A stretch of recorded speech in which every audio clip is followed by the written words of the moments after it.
ఢిల్లీ కార్యక్రమం యొక్క ఏర్పాట్లు అద్భుతంగా జరుగుతున్నాయి.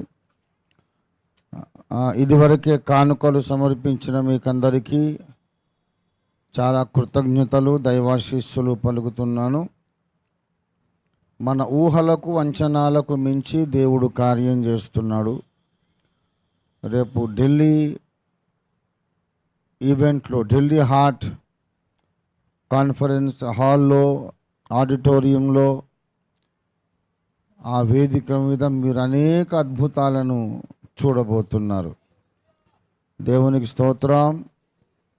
మరి అన్ని కార్యక్రమాలు అద్భుతంగా దేవుడు చేస్తున్నాడు. దేవుడే చేస్తున్నాడు అనేది నా సాక్ష్యం, నా అనుభవం. నేను కళ్ళారా చూస్తున్నాను. అసలు నేను అనుకోలేదు. అసలు నేను ఏదో ఒక పుస్తకం ఆ ఢిల్లీలో ఎవరైనా ఒక పెద్ద మనిషితో ప్రార్థన చేయించి రిలీజ్ చేద్దామని అనుకున్నాను. అంతకంటే ఇంకేం చేయలేము అనుకున్న ఆ చిన్న కార్యక్రమం దేవుడే దీనిని జోక్యం చేసుకొని ఆశీర్వదించి ఇప్పుడు భూటాన్ నుండి, నేపాల్ నుండి, బంగ్లాదేశ్ నుండి, శ్రీలంక నుండి, ఆఫ్రికా నుండి, అమెరికా నుండి, ఇన్ని దేశాల నుండి దైవజనులు రావడానికి దేవుడు అద్భుతమైన కార్యం చేశాడు. ఒక్క పుస్తకం అనుకుంటే ఇప్పుడు దాదాపు 8 పుస్తకాలు రిలీజ్ కాబోతున్నాయి. దేవునికి స్తోత్రం కలుగును గాక. మరి ఎట్లాగూ దేశ రాజధాని కనుక యాకోబు దేవుడు ఒరియాలో కన్నడ భాష, ఒరియా కన్నడ, ఇంగ్లీష్లో, తమిళ్లో కూడా రిలీజ్ కాబోతూ ఉంది. మరి హిందీ, ఒరియా, తమిళ్, కన్నడ, ఇంగ్లీష్ ఈ 5 లాంగ్వేజెస్లో the God of Jacob release అవుతుంది. It's going to be never before incident. ఒక అద్భుతమైనటువంటి, ఆశ్చర్యకరమైన, ఆశీర్వాదకరమైన బిగ్ బ్యాంగ్ లాంటి సంఘటన దేవుడే ప్లాన్ చేసి జరిగిస్తున్నాడు. మరి కొంతమంది దైవజనులైతే మరి మాకు అకామిడేషన్ ఇస్తే చాలు, మా ఖర్చుల మీద మేమే వస్తామని ఇంకా వేరే కొంతమంది వస్తున్నారు. నాగపూర్, చంద్రాపూర్, మహారాష్ట్ర అంతటి నుండి, ఇట్లా రాజస్థాన్ నుండి, అన్ని స్థలాల నుండి చాలామందిని రిక్వెస్ట్ చేయాల్సి వచ్చింది. ఎక్కువ అకామిడేషన్ లేదండి అక్కడ, ఇంతమంది వస్తే మేము అకామిడేట్ చేయలేము అంటే, మా తిప్పలేదో మేము పడతామండి, ఇంత గొప్ప ఈవెంట్ని మేము కళ్ళారా చూడాల్సిందే అని చాలామంది వస్తూ ఉన్నారు. నా సలహా ఏంటంటే, ఎవరైనా రావాలనుకున్న వాళ్ళు మీరు రానిపోని ఛార్జీలు ఎంత అవుతాయో రైల్వేలో ఎంక్వైరీ చేసి ఆ ఛార్జీలు కానికి ఇచ్చేస్తే మంచిది. ఫ్రీగా మీరు ఇంట్లో కూర్చొని ఇంటర్నెట్లో చాలా అద్భుతంగా అక్కడ ఉన్నంతకంటే ఇంకా క్లోజ్గా మీరు చూడవచ్చు. ఎందుకంటే 2-3 కెమెరాస్ ఉంటాయి. అద్భుతమైన కవరేజ్ అనేది మనకు ఉంటుంది. స్పెషల్గా ఇంటర్నెట్ కొరకు కూడా స్పెషల్ దాన్ని ఏమంటారు, రౌటర్ కదా, స్పెషల్ రౌటర్ పెట్టుకొని తర్వాత స్పెషల్ వైఫై కనెక్షన్ పెట్టుకొని ఏమాత్రం బ్రేక్ రాకుండా మంచి ఏర్పాట్లు అబ్బులు గారు, దయాసాగర్ గారు, అవుట్ రీచ్ టీం వారంతా చేస్తున్నారు ఏర్పాట్లు. దేవునికి స్తోత్రము. మీరు దేవుని స్తుతించడానికి, ప్రార్థించడం కొరకు నేను ఇవన్నీ చెబుతూ ఉన్నాను.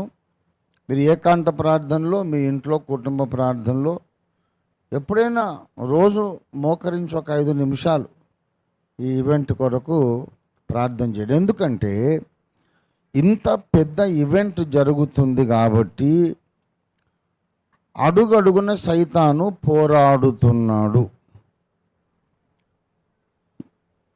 నన్ను సపోర్ట్ చేసేవారు, అవుట్ రీచ్ టీం కానీ, ఇంకా ప్రార్థనలు ఆర్థికంగా బలపరిచే వాళ్ళు కానీ ఎవరెవరు ఉన్నారో చూసి అందరి మీద దెబ్బ కొట్టడానికి దుష్టుడు ప్రయత్నం చేస్తూ ఉన్నాడు. వాడు చేస్తూ ఉంటాడు.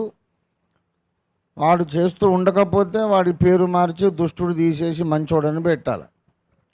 వాడు దుష్టుడే కనుక దుష్టమైన పనులే చేస్తాడు.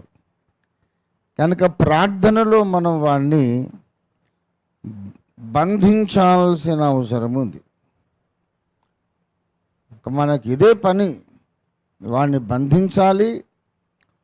దేవుని బిడ్డలందరినీ కూడా యేసయ్య రక్త ప్రోక్షణ కిందకి తెచ్చుకొని భద్రం చేసుకోవాలి.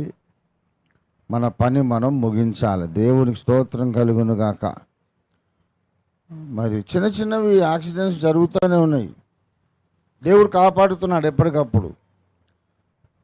నాకు జరగలేదు కానీ నా ప్రియులు మన అగాపే కుటుంబ సభ్యులు చాలామందికి చిన్న చిన్న యాక్సిడెంట్స్ జరుగుతున్నాయి. దేవుడు కాపాడుతూ ఉన్నాడు.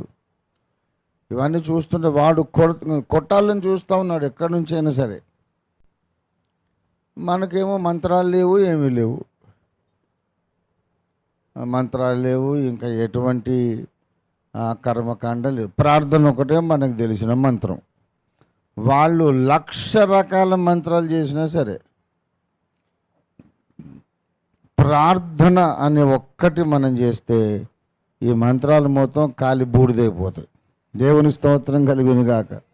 బూడిద కూడా కాదు, శూన్యమైపోతాయి. దేవుని స్తోత్రం కలుగును గాక. కాబట్టి మీ ప్రార్థన చాలా విలువైంది, చాలా బలమైంది. మామూలు మాటలు కాదండి. 30 సంవత్సరాలుగా మనం చేసిన కర్మల ప్రార్థనకు ఇప్పుడు జవాబు నెరవేరుతుంది. జవాబు మనకు వస్తూ ఉంది. ప్రార్థనలు నెరవేరుతూ ఉన్నాయి. ప్రపంచ దేశాలకు మన బుక్స్ వెళ్తాయంటే ఎప్పుడు వెళ్తాయండి, ఆయనకు 66 ఏళ్ళు వచ్చేసినాయి, ఇంకెప్పుడు డబ్బులు రాలేదు, డబ్బు లేకుండా ముసలోడు అయిపోతున్నాడు, 70 ఏళ్ళు దగ్గరకు వస్తున్నాడు, ఇంకెప్పుడు చేస్తాడు, అదంతా ఒట్టి మాటలు అనుకున్నారు. 40 ఏళ్ళ నుండి జరగనిది దేవుడు 4 మాసాల్లో చేసేసాడు. దేవుని స్తోత్రం కలుగును గాక. దేవుడు సర్వశక్తి మంత్రుడు. నేను దేవుణ్ణి నమ్మాను అంతే. దేవుడు నాతో మాట్లాడింది వాస్తవం, నేను ఆయన నమ్మింది వాస్తవం. నేను నమ్మి మీకు అందరికీ ఆ దర్శనాన్ని చెప్పాను, మీరు కూడా నమ్మారు. దేవుడు మన విశ్వాసాన్ని ఘనపరిచాడు. నా యందు విశ్వాసం ఉంచువాడు సిగ్గు నొందడు అన్నాడు. దేవుడు మనల్ని సిగ్గుపరచలేదు. ఇప్పుడు దేవుడు దిగొచ్చాడు. శత్రువులందరూ నోరెళ్ళబెట్టి చూస్తున్నారు, ఏంట్రా ఇది, ఏం జరుగుతుంది అని. దోమలు పోతున్న లోపలికి వస్తున్న వాడికి సోయి కూడా లేదు. అంత ఆశ్చర్యపోతున్నారు శత్రువులు. అంత ఆశ్చర్యకరుడు యేసయ్య. దేవునికి స్తోత్రం కలుగును గాక.